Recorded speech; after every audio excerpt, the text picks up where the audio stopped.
Today on David's Percussion Discussion, I have a very special guest, Mr. Martijn VAASSEN. Welcome, Martijn. Hey, how do you do? You work at university, day That's job. Right. You do a lot of video and audio stuff at That's the right. university there, and you run your own business alongside doing work at the university. It's called Parallel Sound. So you, in parallel to working your day job, you run your own audio production company. You do That's video right. as well, or just audio? I do. Sometimes I get asked to do video productions, but the interesting thing is that you know, I'm an audio guy from origin. I got interested in sound and audio very early on. So you know, I took an interest to audio, I think, seriously when I was about 25. You know, I saw all these guys having home studios at home, you know, and doing their recording stuff. So I was really interested in that. So I thought, well, you know, I want to learn more about audio, and I want to do my own recording, and I want to do my own songwriting, and you know, I want to learn how to multi-track stuff and how to mic things up and how to do mixing. So I really concentrated on all that audio for years and years and years. And then suddenly, in my day job situation, there was this opportunity to go and do something with video. And I thought, well, okay, you know, I have done some editing when I was a student, but I have an interest, but I don't know that much about it, really. So for the last, I guess, 5 or 6 years or so, I'm really interested into this video stuff, and I'm really learning about, you know, recording, setting up lights, exposure, you know, what's the perfect frame. And in my day job, it's mostly video that I'm working on, but it's kind of seeping into parallel sound once in a while, that people ask me, hey man, do you want to shoot this interview with me? Or I have some editing, which I can't do myself, would you do it? And if I think it's fun, I'll do it. And why did you start Parallel Sound to begin with? Was it just to have something else creative to do alongside your day job, or what drove you to start your own business? Yeah. Well, I guess at that time I wasn't that much satisfied with my day job. I wasn't doing video then at my day job, and I was missing something. Some kind of a challenge. Up to that point, I had learned, you know, a lot of stuff along the way with setting up your own business and, you know, handling customers. So at one point, I felt the confidence, and I was in audio school then. I hadn't finished audio school, but I had the confidence halfway through that education that I thought, I'm just going for it. I'll just set up this business, you know. I set up a Facebook page. I had somebody set up my website, you know. And once you have done that, and you post on Facebook, hey guys, you can hire me. There are already people knocking on the door. Hey, that's interesting. You know, I have this game which we've worked on, and it needs music. Would you like to make some music that would go to it? And I said, yeah, sure, I can compose. I have the stuff at home to create this music, which I think would fit perfectly with this game. And the game was called Hyperbreaker Turbo. And it's addictive when you start playing. And I just thought, well, you know, this game looks so retro. It needs a retro soundtrack. Yeah, so you've done some like retro kind of chiptune kind of exactly going on. Yeah. We might throw some music in here for people to listen to. But sure, why not? It's really cool. Yeah. It's fun to, you know. I immediately got that Commodore 64 feeling. You know, that feeling that we had a Commodore 64 at home when I grew up, and it had this typical sound to it when it played music, and I just wanted to get that 8-bit kind of feel, you know. And once in a while I fire it up and I play and I think, well, oh, it's a cool game, yeah. And the music, well, I'm still kind of proud of that. So that's awesome. first little project was a lot of fun. And you've done some stuff for radio as well? I did some stuff for radio. I have a friend who works in advertising. He hired me a couple of times to do some commercial stuff, which is a totally different discipline, by the way, but fun as well. It involves some sound design stuff and some music. Sound design is a whole different ball game, you know, making sound effects and creating the illusion of sound sometimes. I think the most cool thing about sound design is when you have, what's the word? You have free reign. You can do what you want. You can make all those, you know, ridiculous science fiction kind of noises and put them to use within the game or the commercial that you're working on. It's another thing than Foley, because Foley, right, is you have to produce that exact sound of the, you know, the wrinkling of the cash register or whatever to go with that, what you see in the video. I think I enjoy it most when I have some kind of freedom.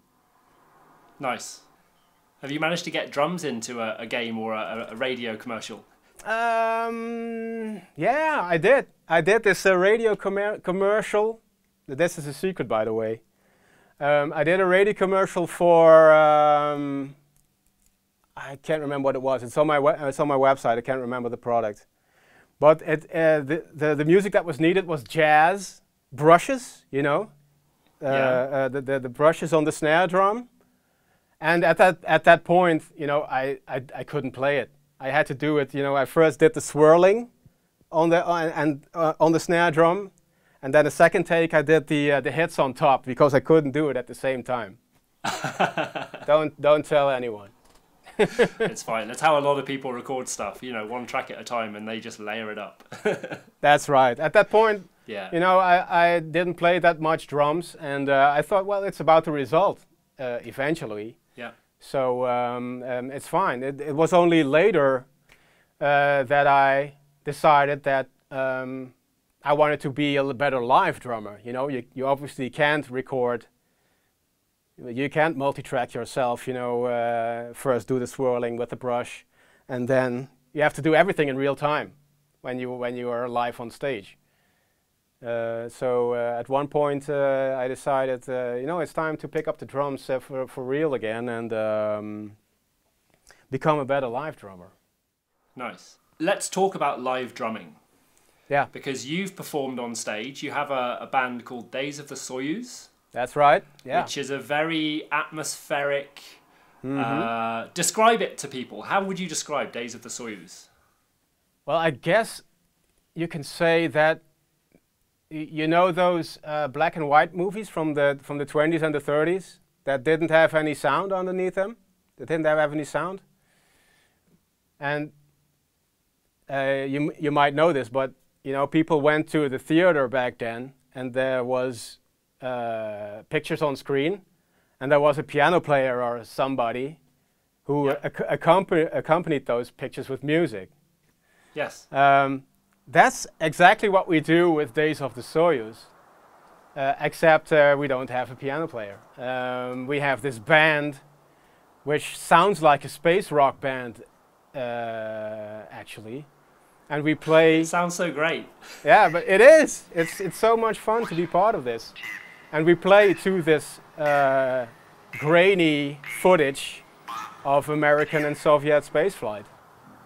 We have this sequence of video, you know, that represents an exploration into space.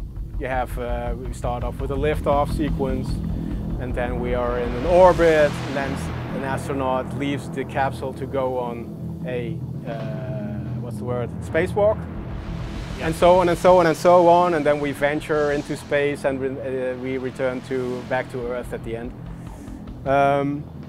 So you have all these segments of film, and for each segment we try to accompany that segment with a fitting soundtrack. And you know, you can imagine this by thinking of bands like Pink Floyd in their early days, and you know, mid-70s Kraftwerk stuff, Hawkwind, Osric Tentacle, some Jean-Michel Jarre, Tangerine Dream, spacey, atmospheric things. Because we have this terrific keyboard player who has all these sounds that immediately evoke that era in music of the late 60s, early 70s, when synthesizers first came into play. And it was in vogue to have those, you know, those long sequences of music without any words a lot of times. But that did invoke some kind of ethereal, dreamy atmosphere, which was great whether you were on drugs or not. It's, you know, yeah, and it's so much fun to do a project. We improvise everything. We rehearse, we do about 2 or 3 shows a year because we want to keep things interesting and fresh for us. And we do a rehearsal about a week before we have the show, just to, you know, get reacquainted again with each other musically and socially. And to, you know, get reacquainted with the footage we are going to play to, because it's always the same. And it's important to, you know, go to the right kind of new sequence at the same time that the film sequence also goes to another vibe. You know, it's important to stay with the vibe of the pictures. That's the challenge. And the other challenge is, you know, you don't have any arrangements to fall back to. You know, you don't have any. It's not like, you know, we play 8 bars of this groove and then we go to double time for another 8 bars. We don't. That's not the case. We just have to look at. So it's all just like it's an improvised kind of soundscape, right? It is, and but it ranges from. It's not, you know, it's not 45 minutes of just sounds. It's actual music, and there is some music concrete. I think you can call it in between there somewhere. There is some. There are also some sequences who don't have any drums, that are you know, kind of almost meditation music, perhaps. Yes. Yeah. I think the challenge is to keep things interesting for 45 minutes, because that's the length of our show, for an audience. You know, without having any musical structure beforehand. You know, it's just like we have to follow the pictures. That's the main thing. You know, the pictures evoke some kind of musical emotion, or as you know, when you edit stuff, the more cuts you do, you know, the shorter the segments are. It evokes some kind of tempo when you put music underneath. So that's I think that's the thing that is most important. It's about the pictures. We supply the soundtrack, and it has to fit right. And sometimes it doesn't work. We lose track. You know, it happens. The power of the drummer is to say, "Hey guys, I'm going to play this groove because the groove we're in now is not working. I'm going to change things around." People listen to the drummer. When the guitarist, when the guitar player does something, you know, maybe people respond, but most of the time, nope. And as a drummer, you have the power to just go play another groove, and everybody turns his head and says, "Okay, we'll follow you. You have the power. You know, we listen to you. You have the authority." Nice. Hey, it's great to be a drummer, right? When did you first start playing live with a group? I think my first band was a band which came into play when I was about 15. I started playing drums at a very early age. I think I was 5 or 6 or something when I first became fascinated by the sound of drumming. You know, my dad had all these cool Police records with Stewart Copeland drumming, and I listened to them a lot. And I kind of was interested. You know this record of theirs, Regatta de Blanc, their second album. No, no. You should, because there is some marvelous drumming on there. And that was really a kind of an aha moment for me. You know, oh, what are all these noises? What are all these? What is that? You know. Later I discovered, that's the hi-hat. Yeah. And I won't go into the guitar stuff that's going on that record, because that's also insane sometimes and super cool sound-wise. But the drums appealed very much to me, and so I started to mimic all that sounds on pots and pans and cardboard boxes, you know, as we all start out, I guess, when you're young. And then I got my first drum kit when I was 12, and I really started getting serious about, you know, playing the proper drum kit and finding out myself how to play it. I didn't have a teacher. There wasn't any YouTube around back then. So most of the stuff I had to figure out myself, which was fine, because I love it. I love to explore all the sounds I could get out of that drum kit. And how did you learn in the early days? Was it with like books or DVDs or magazines? No. Or? I just, you know, had all these cool records at home. Okay. And there were some, when I was 12, there were some drummers that I really listened a lot to and I really liked, and one of them was Stewart Copeland, obviously. I really liked ZZ Top by then. I had a few early ZZ Top records. I don't think many people know this, but Frank Beard, the drummer of ZZ Top, is one badass when he wants to be. There is this album of theirs called Tejas, T-E-J-A-S. Okay. And he does some insane stuff on there. You know, it's the kinds that you wouldn't expect from a blues rock band. But I picked up a lot of techniques and grooves from that record, and there were a few others. Simple Minds, Sparkle in the Rain comes to mind. Later on, I discovered John Bonham and Ian Pace. You know, the big hard rock fellas from the early 70s. So I just played to what I heard. I just played to the record and tried to mimic what I heard, because I didn't know how to read music. I couldn't you know, go on the internet because that didn't exist. I didn't have a teacher. So I think it was just, you know, the will to go out and explore and get to know and learn about this instrument that kept me going. I think I had some kind of passion. And I guess it's the same with you. You know, you picked up this instrument because you had some kind of interest or passion about it. It just appeals to you. Yeah. And to answer your previous question, I studied very, very hard for about 3 years. And when I was 15, I joined my first band. Wow. Which was a school band. We played, you know, some covers by Pink Floyd and by the Kinks, I remember. We played Lola, and we delved into our own songwriting, which is pretty, you know, it's pretty, what's the word? It's pretty challenging. Yeah, pretty challenging when you're 15 years old and you decide. Yeah, you jumped in at the deep end. Yeah, so we can write our own songs. Why not? You know. And I remember some of the songs we composed together. Some of them were pretty okay, and some of them, you know,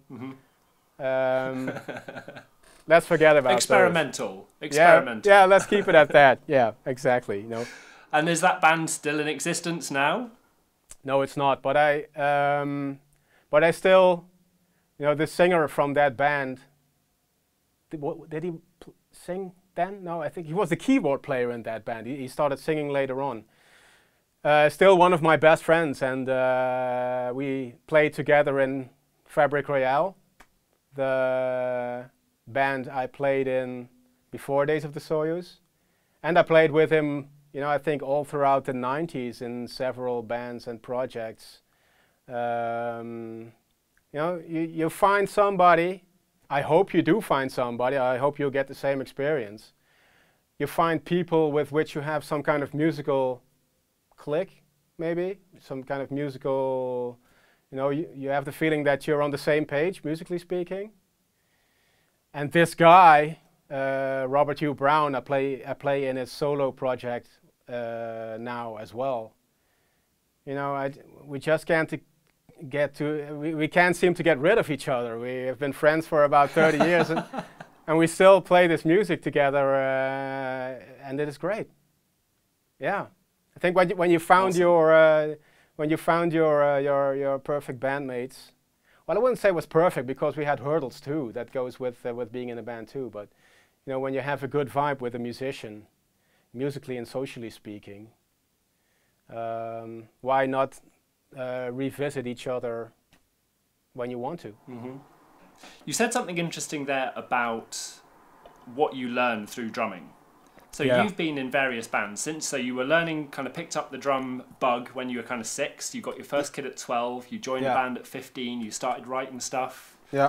You went through a couple of iterations with Fabric Royale, right? That's right. You played with them for a period and then you kind of went away and then it came back, is that right? That's true. You know, I think that drumming was some kind of, what's the word? Some kind of, I think in Holland we say a red line, something that keeps appearing throughout your life, something to hold on to, something to cling to. Okay, yeah. And drumming was that for me for a long period. As I said, you know, I was fascinated by drumming early on, and I this particular instrument kept drawing me in, you know, kept calling me. The drums kept calling me and say, you need to play this instrument. You have to. And I mean that not in some kind of you have to with a gun to your head kind of manner, but it just appealed to me. And now I forgot your question. So I was really asking about the life lessons. Yeah, and exactly. The things that you learn through being involved in drums for a long period of time in different aspects. So both learning, then playing in a band, and then doing your live performances, and obviously leading to the sound engineering that you studied and studying audio, and then coming back to the drums with that added kind of perspective.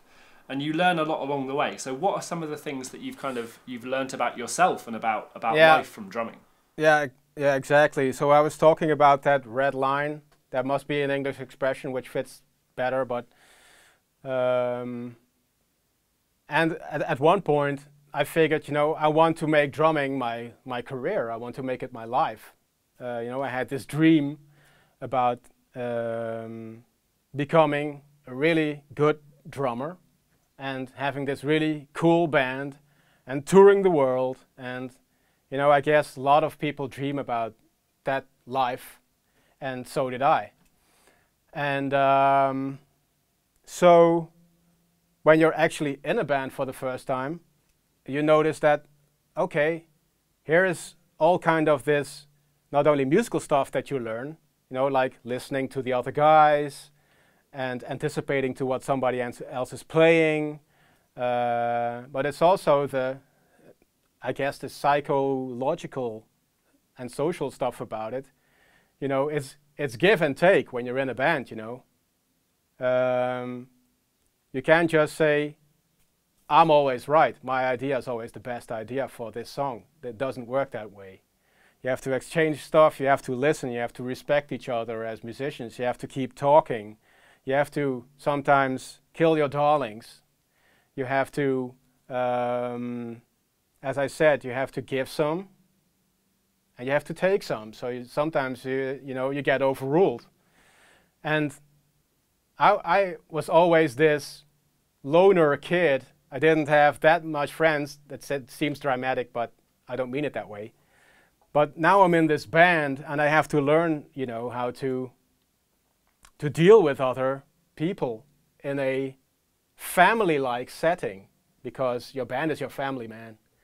Your band is your family. When things are correct, then your band is your family, and you have to treat them that way. So I was learning about that, you know, and to respect the other guys, and not always be convinced of my own, that my own idea is the best idea, because that's not the case. So I guess I learned, you know, about functioning in a group instead of functioning as an individual. That sounds pretty heavy now that I'm talking about it, but it's true, you know, you can learn so much from being in a band. Of course, you learn all the musical stuff too. You know, what fits this song? Does my initial idea fit this song? Well, let's record that idea, listen back, and then we know. So I can sincerely say that whatever musical project you're in, whatever band you're playing in at the moment, or you will be playing in, the life lessons learned there and the musical lessons learned there, you know, they're so valuable. They have so much value for an individual, and some lessons you can't get anywhere else.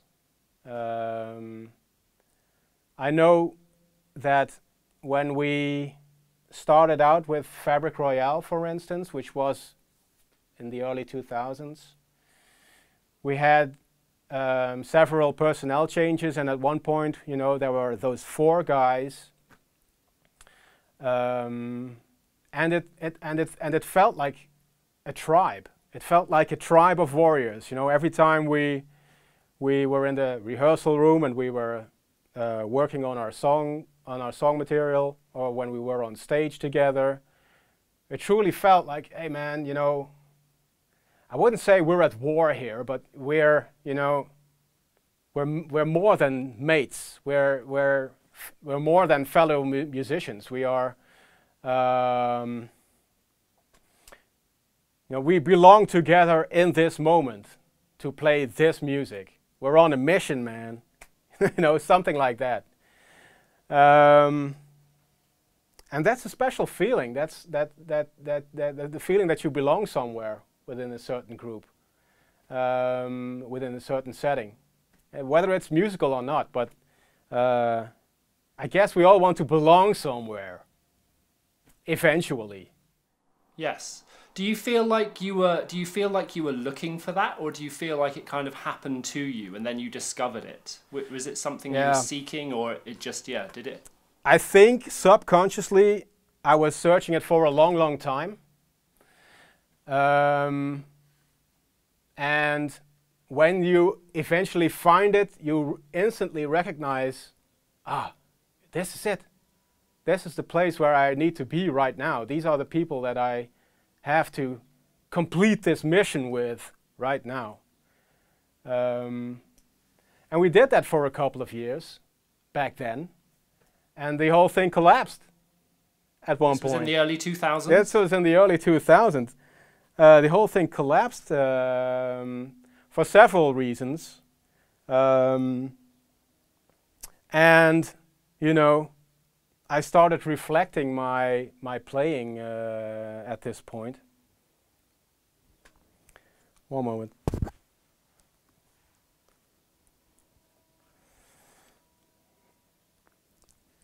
I started reflecting my playing at this point, and I was really dissatisfied with what I heard. And my mind played tricks on me. My mind said, you know, one of the main reasons that this band didn't take off the way you wanted it to is because you suck as a drummer. Oh, no. Yeah, which is harsh, you know, but sometimes your mind plays tricks on you. Sometimes your mind gives you information for one reason or another, which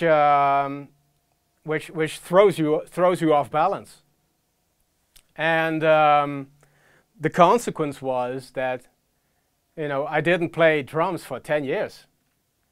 Wow. Yeah, I had this this super cool Gretsch drum kit, which I'm sitting behind right now. And I figured, wow, hey man, I'm playing Gretsch now, so, you know, I have to live up to that. But as I said, I got so dissatisfied with my playing that I put the Gretsch in the suitcases and put them in the attic and didn't look at them for many, many years. I sometimes took them out for when I needed them for recording, but you know, that was it. I wasn't really drawn to them at that point. But so what drew you back?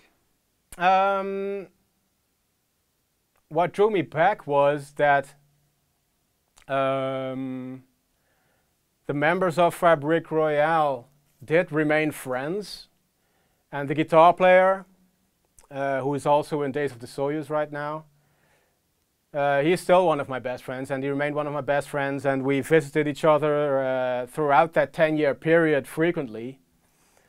And there were all these Fabrique Royale songs that we wrote together, but we never recorded. And so once in a while when we visited each other, we'd listen to the rehearsal tapes, and we'd look at each other and say, oh man, it's such a pity that these were never recorded properly. We should do that sometime. But we never did, until about 5 years ago. You know, I guess 10 years went by and we said, you know, 10 years is a long enough period to have said to each other, we should do this sometime. I think sometime is now. So we got everybody together. Everybody was interested to record these tracks together in my home studio here. And we were very, very pleased with the end result. And we didn't even had planned to go back on stage again until we heard the final master of that EP that we made in 2015. And we said, you know what, guys? I think it's time to go play live again too. And yeah, we booked a rehearsal space. I can remember the moment clearly. We booked a rehearsal space. We set up gear. We studied some songs beforehand to play that evening. And you know, we played the first song, tick, tick, tick, boom, boom, boom, boom. And immediately that feeling was back.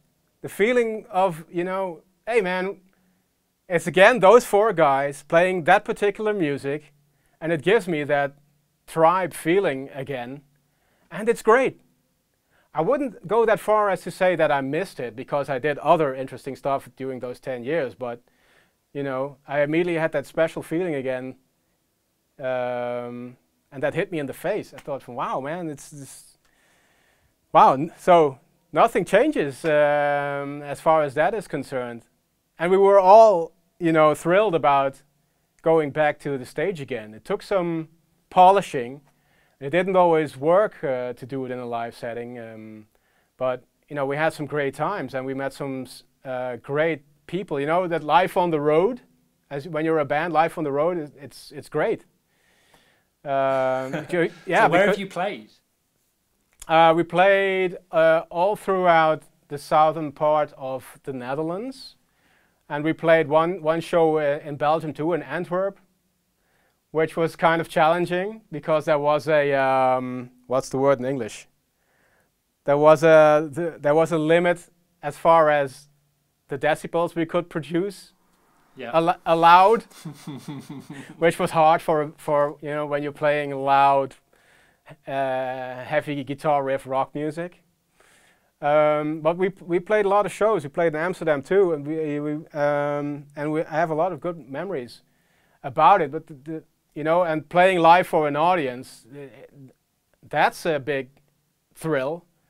But the cool thing as well is that you meet all these people, you know, at the venue. You know, people who come to see a show, other bands that play that evening, the people from the venue, the guys behind the bar. You know, it's a great way of meeting people who also like music. Finding your people. Yeah. Finding your people. Finding like-minded people. you know, people that come up to you and for instance say, oh man, you know, that particular song that you played reminds me so much of the Bad Motorfinger album by Soundgarden. Oh yeah, that's one of my favorite albums. And you immediately have something to talk to for, you know, an hour and a half, because there's so much there's so much going on that particular album to talk about. Not alone in the drumming department, but you know, everything. So, and it's the same experience that we had last year at the Drumeo meeting. You immediately find those people, which instantly, you know, you have this vibe with, that you know, oh, we share the same passion. We can talk about Jojo Mayer for the rest of the evening, and never get bored. And we learned new stuff. You know, oh, check out that YouTube video. He does this and this and that at, I don't know, 31 minutes and 24 seconds. So it's great. It's great to learn, to meet new people, to get your kicks, to play yourself into ecstasy when you have a good evening. So I can only recommend to everybody who's watching right now, be in a band. That's you guys. Yeah, exactly. Including myself. Yeah. I mean, I've performed with a couple of different drum crews, and I've played live in front of people, and the atmosphere that you get from that, and the energy that you feel from that. Exactly. Yeah. Is incredible, and it does keep you going, and it's like, yeah, this is why I'm doing this. This is why I'm playing these different drums, and I play bass in a band called Harbingers. I play Japanese taiko drumming as well, which is insanely fun, and it's a great workout. So that's kind of like my alternative to the gym, is how I describe it to people, because it keeps me fit. It's a lot of heavy physical drumming. I just wanted to unpick a thread that's been running through what we've been talking about, which is not being afraid to experiment without knowing the outcome. And just trying something and seeing what it sounds like, or seeing what it feels like, and then riffing on that. So talk a little bit about the idea of the unknown, and kind of taking a bit of a leap and trusting your gut in a way. Yeah. Well, I think, you know, that we are drummers, but that doesn't necessarily mean that we have to play a backbeat all the time. I guess that when you first start out with playing drums, you start to, you know, play rudiments and play simple grooves and stuff, which I think is great to begin with. But, you know, I think everybody wants to find their voice on their instrument at some point. And to me, I think you cannot find the whole of your voice when you restrict yourself, you know, when you limit yourself to certain stuff. I think you have to let go of the idea that every song you're gonna play to needs this friggin' backbeat with kick on 1 and snare on 2 and so forth. You can make more noise than that with drums. So, you know, I think that you have to look at drumming from the perspective that you are making sounds instead of, I'm just the guy that supplies the groove for this particular song. Oh, there's more to it than that. There's more to it than that. You are producing sounds within a particular range, which is, you know, obviously drums and cymbals and percussion instruments. And I'm not even talking about, you know, using something like the SPDS, you know, the Roland pad or anything else electronic, because you can, you know, produce all kinds of other sounds when you start using that. So I would suggest that you as a drummer, okay, you're responsible for holding the groove, you're responsible for keeping time, sure. But think of yourself more as, I'm a musician more than a drummer, and I can produce all kinds of sounds besides the usual boom, pap, boom, pap, boom, pap. You know, you don't have to do that all the time. How would you suggest that people experiment with that and learn that ability? Because obviously a lot of people are maybe learning the rudiments, they're learning backbeats, they're learning the basics, and when they're put into a situation where they might have to play with other people or in front of other people, I guess one big fear is that you don't want to screw up. You don't want to get anything wrong, so you kind of restrict yourself. So how would you encourage people to explore creatively? Is it playing to other music? Is it just listening to a lot of other music? Well, I guess mucking about, or... Yeah, I think it starts with, you know, don't be afraid of the unknown.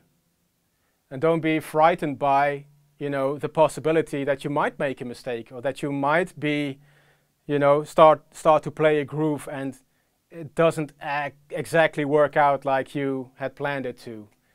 It's all right to make mistakes, man. It's okay. I think that, you know, all the great adventurers we have in this world, and we have had in history, all those, you know, great explorers and people that didn't know what the unknown was going to be. They took risks, you know, they took big risks. Yes. Yeah. And it's okay to take risks.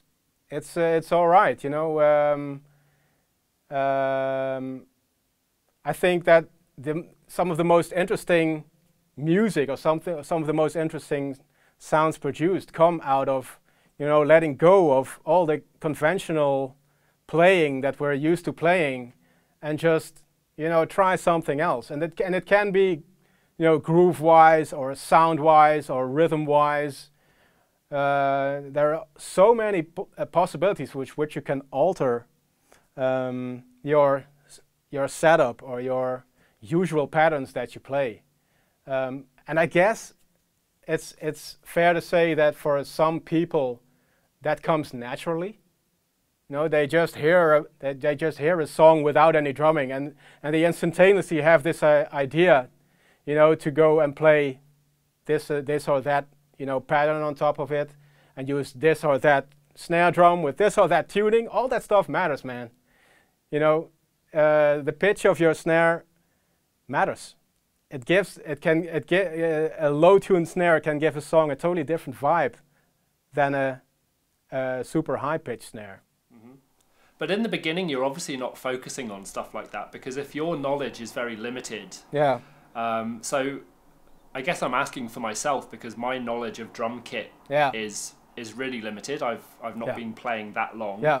And when you're trying to focus on playing the groove right, you're not thinking about what's the sound of my snare. Can I adjust it? What are my dynamics like? Am I playing the ride too loud, or am I playing the crash too soft, or the hi-hat too loud? How do I change the dynamics? How do I then experiment with sound and all these other things that you can do to augment what you're playing? You kind of have to go step by step to, I guess, learn the basics, learn some of the rules, learn some of the cliches, but then at the same time, I suppose what we're saying is not be afraid to experiment along the way. I think that, you know, you don't have to wait until you master the basics to go down that path. I think you can, you know, instantaneously, when you go sit behind the drum kit for the first time, you know, you can start playing your snare, sound what it looks like, you know, focus on what it sounds like, then detune it completely, and then play it again. And you immediately recognize, oh yeah, okay, so now this particular drum evokes a different emotion than it did 30 seconds ago. And, you know, the realization exactly of that particular concept, you know, that is important. And I think that everybody who sits behind, you know, there's no escaping from it to not hear that, you know, you're going to hear that difference. Probably you have a preference, you know. This sound appeals to me more than the sound I had 30 seconds ago. before I detuned that snare drum. Yeah. So So it's really about thinking about what you're doing and actually critiquing it is probably the wrong word, but actually being aware. Yeah, being of aware. What is it? What does it sound like? How do I, again, recording yourself, watching yourself back, listening to it back. When you're in the moment, you feel like it maybe was going really well, and then you listen back and you hear some inconsistencies, or you hear something that you weren't doing correctly. Yeah. Or you also get an idea from listening to yourself back. Oh, what if I tried this thing at that point? Exactly. And then you can experiment. So don't be afraid of that. You know, what comes to mind is that I think a general misconception is that you know, you have to have all this technique under your belt to start experimenting, or to start. Guilty as charged. Yeah, you don't. You know. Let me give you an example here. I'm a huge Pink Floyd fan, right? Yeah. Yeah. And Pink Floyd has this drummer, Nick Mason. You know, I think it's fair to say that he isn't the most technical drummer in the world. He has, you know, he plays fantastic stuff, but he doesn't have all this flashy chops, and you know, he doesn't do all this those flashy fast things on the, you know, he's fairly simple in his approach to drumming. That's, you know, he has only one signature fill. Every Pink Floyd fan knows which one. Go find it. There is this song, Set the Controls for the Heart of the Sun, which is a fantastic Pink Floyd song from the early days. And, you know, it's this, I think it's 9 minutes long or something. It has this ethereal, dreamy vibe to it, with a repetitive bass pattern, and this reverby guitar and keyboard notes. You know, it evokes this place. It evokes, you know, you're in outer space somewhere, maybe on a spaceship, and you're on a journey. And, you know, you immediately get that feeling when you hear this song. And the drumming on that song is a very simple tom pattern, with the snare drum, with the snare wires turned off. And it's this repetitive, almost African rhythm. You know, you don't have to be a musical genius to be able to play that, but this guy has obviously found his voice for this particular song. You know, maybe they tried a backbeat. You get a totally different song that way. And I guess, you know, the sounds that he heard in the rehearsal room when they first played that song evoked some kind of drumming for him, which wasn't the backbeat, and he had to go in search of something else. You know, he was kind of pushed to, so it helps to being in a band, people. It helps to be in a band, you know. Other musicians can give you stuff, and you have to react to it, and it doesn't necessarily mean you have to play that frickin' backbeat again. And in the case of that particular Pink Floyd song, you know, he was forced to be creative, go in search of something else, and ultimately he chose to play those toms and that snare drum with the snare wires off, with mallets, and play this African rhythm, which eventually adds to the hypnotic vibe of the song, and it's perfect. Yeah. Yeah. And that drummer, Nick Mason, you know, he is he's a legend. Yes, he is a legend. But his drumming skills, he's not particularly well known for that. Mm-hmm. Sorry, Nick. So it's more of a musicality. Exactly. Obviously, yeah. You know, drums being one part of a band. Yeah. And yeah. There are two ways of looking at that. There's obviously listening to what the guitarist and the singer and the keyboard player, whoever, would come up with ideas. Yeah.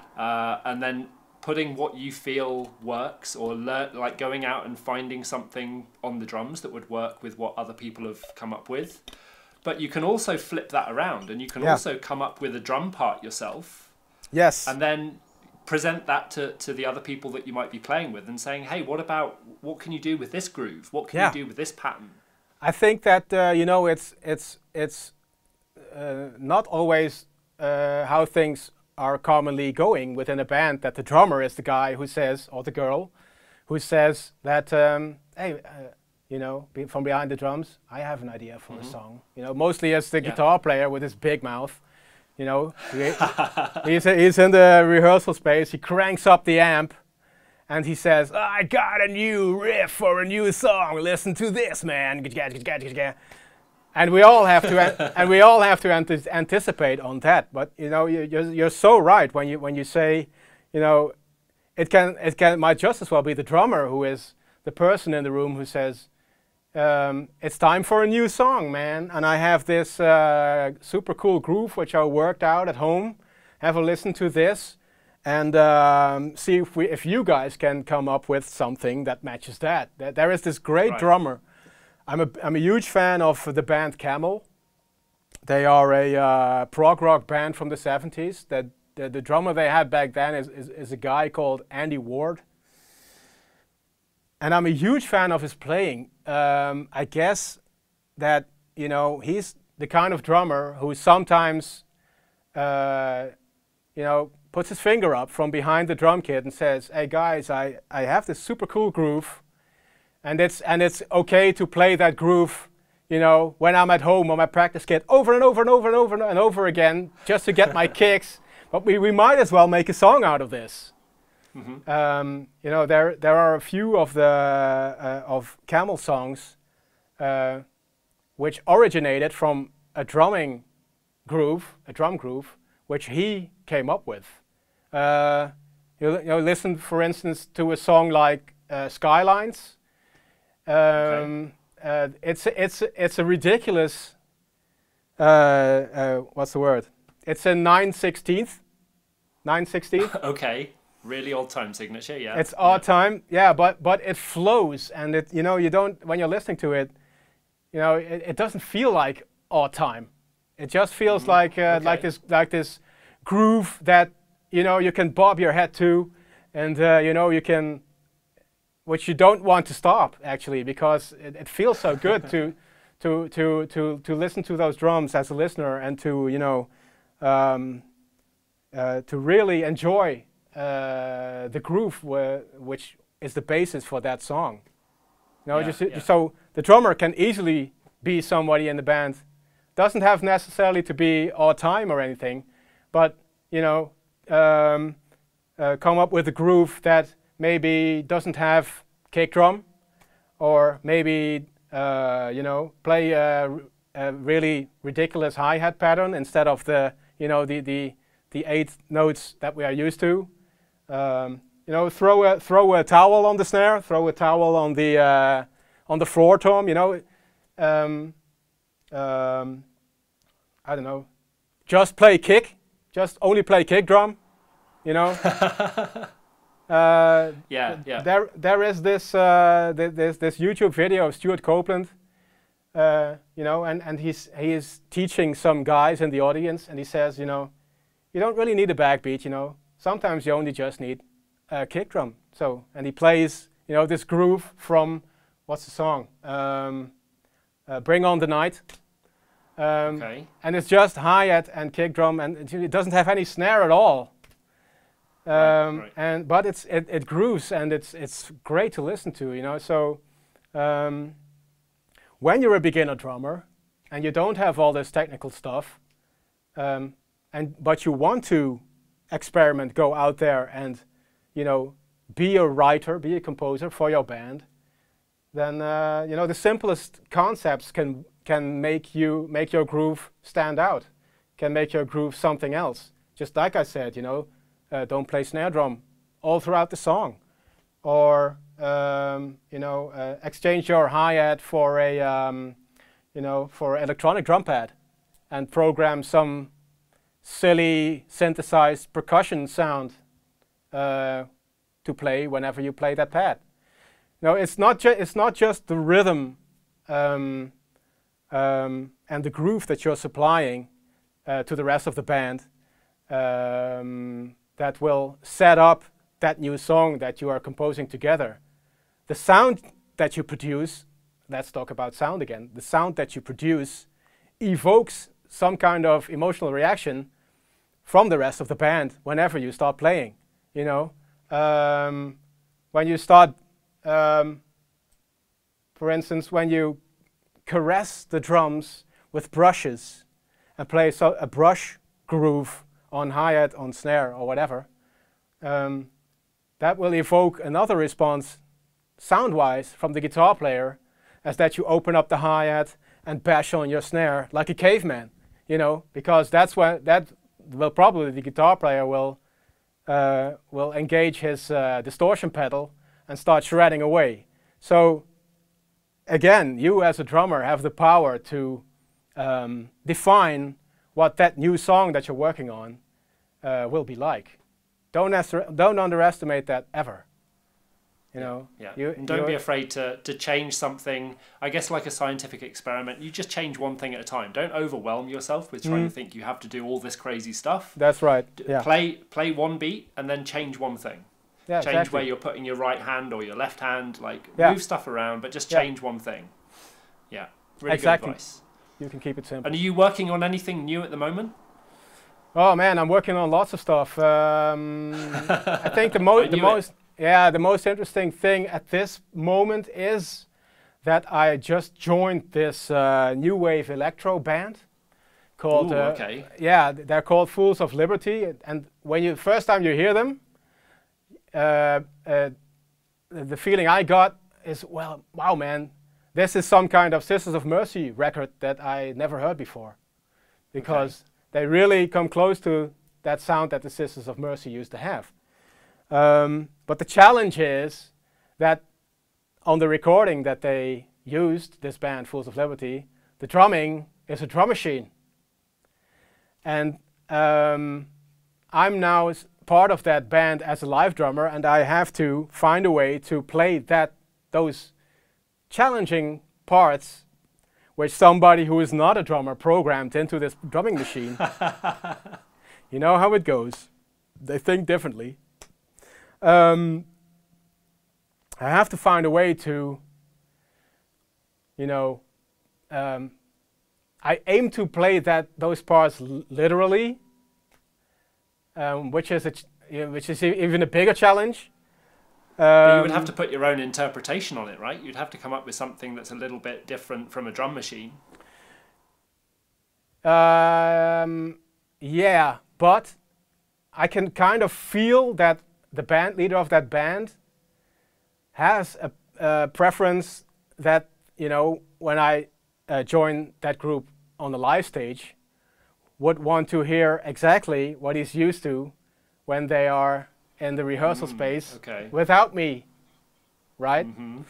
But it's okay. For me, that's a whole new challenge. For me, that's a whole new area where I can sink my teeth into. So I think that's the reason why I finally bought a double kick pedal, because there are these ridiculous patterns at I don't know 200 plus BPM, which I want to play comfortably.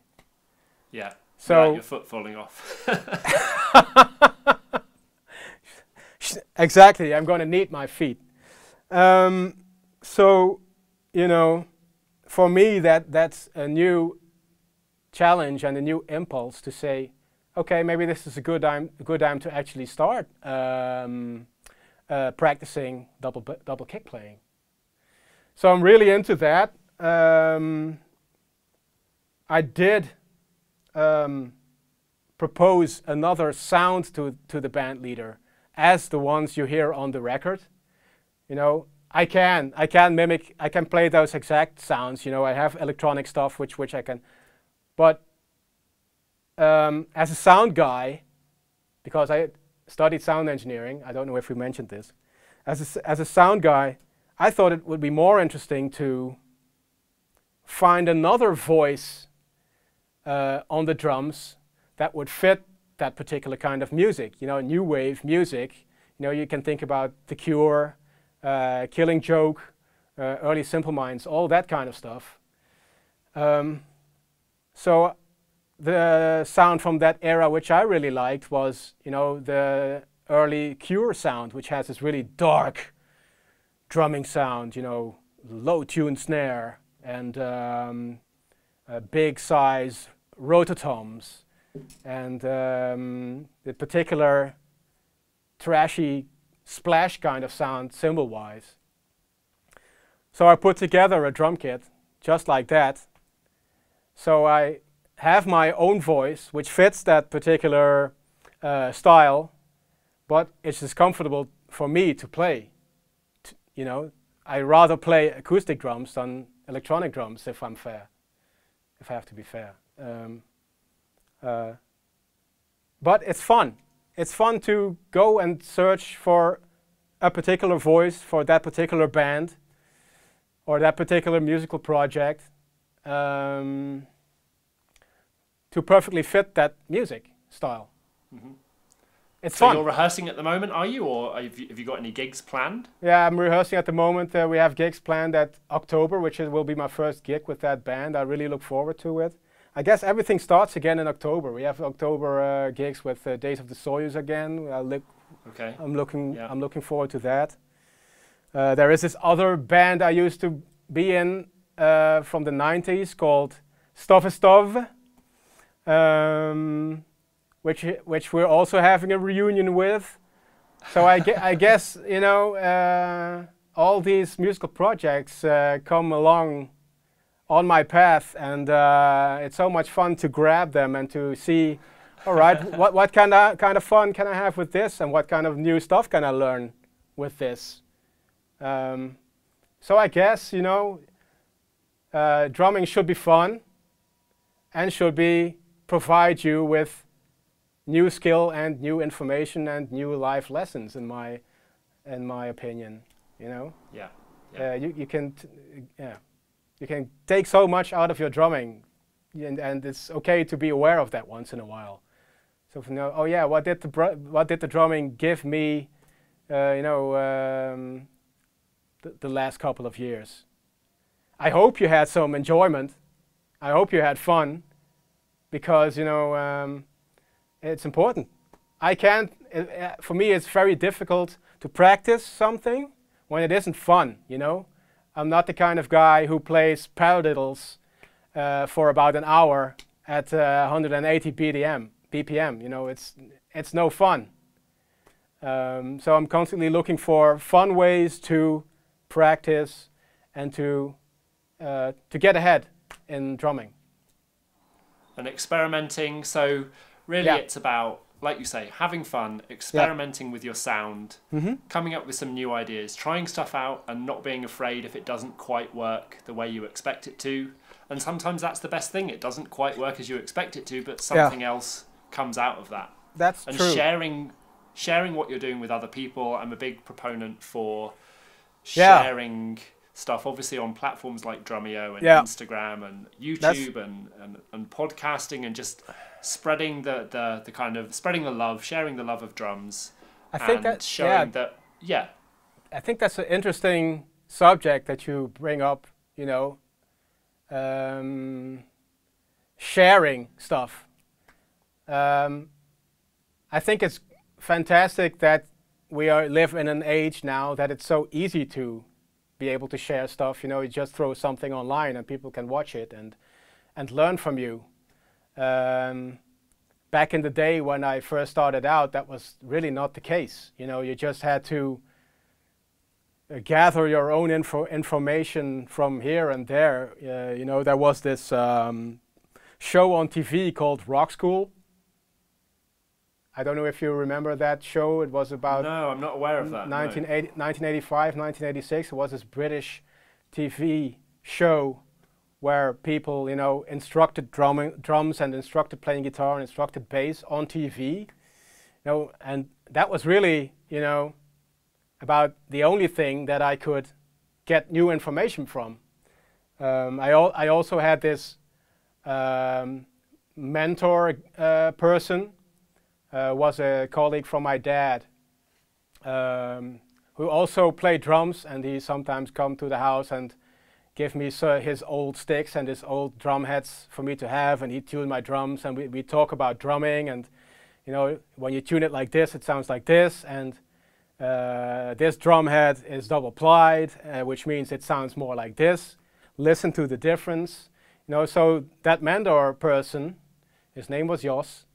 That's all the information, you know, that you had to go search for it in all nooks and, what's the expression? All nooks and crannies. Yes, that's the one. Yeah. So nowadays, information is everywhere, and I'm starting to realize more and more that, you know, I as an individual or a drummer with at least some experience, I might have the valuable piece of information that this other drummer guy who lives in Hong Kong or who lives in Singapore or wherever else is searching for. I'm starting to realize that more and more, how important it is to share the information that you have. And even if you're just starting out, you know, you don't have to think that, oh, I'm just a beginner drummer, I don't have anything to share, or I don't have any valuable information for that other drummer to share. You know, you might have. You might just have, you know. There are... to experiment. Yeah, certainly. But also, I think, you know, when you are a beginner, you might be insecure about what you're doing. So it's great to have other beginners out there which you can communicate to and have the same experience, so you don't feel that alone in your exploration, in your search. So yeah, what's the English word? I urge you to share. Even if you think this is not worth sharing, well, it might be. And it might be just that kind of information that's of a lot of value to that other guy or that other girl. Absolutely. Yeah. So if any of you guys watching this have something to share, then drop it in the comments. We'd love to see your stuff. That's right. Right. All right. Cool. Yeah. That seems like an awesome place to end this. Okay. Martin, it's been a pleasure talking with you. Likewise. Is there anything else you wanted to mention before we wrap up? I just want to mention, I think that, you know, whatever you do, whether it's drumming or something else, you know, be aware that you keep having fun. Be aware that you're learning new stuff. And make sure that you help others in your journey. You know, like you said, share whatever you think you can share. Don't be afraid. Don't be insecure. If you are insecure, share it. Share it with us. You know, put it in the forum somewhere, and we'll boost your self-confidence, man. Because that's what we're all here for. We're all here to help each other. I guess that's what I want to say. Yeah. Like Danny said last episode, drummers are an amazing group of people. It's an amazing community to be a part of.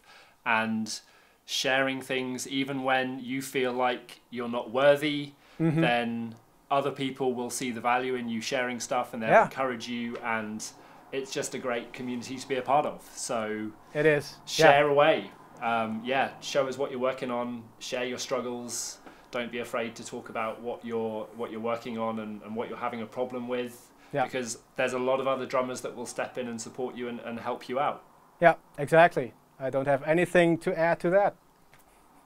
Well said. Beautiful. Thank you very much, Martin. I'm sure we will talk again. I hope so. And hopefully we will meet each other next year at the European Drumeo Hangout 2021. Bigger and better. Yeah, I'm looking forward to it, man. I hope we'll see each other again then. Definitely. And with Dave and Jared.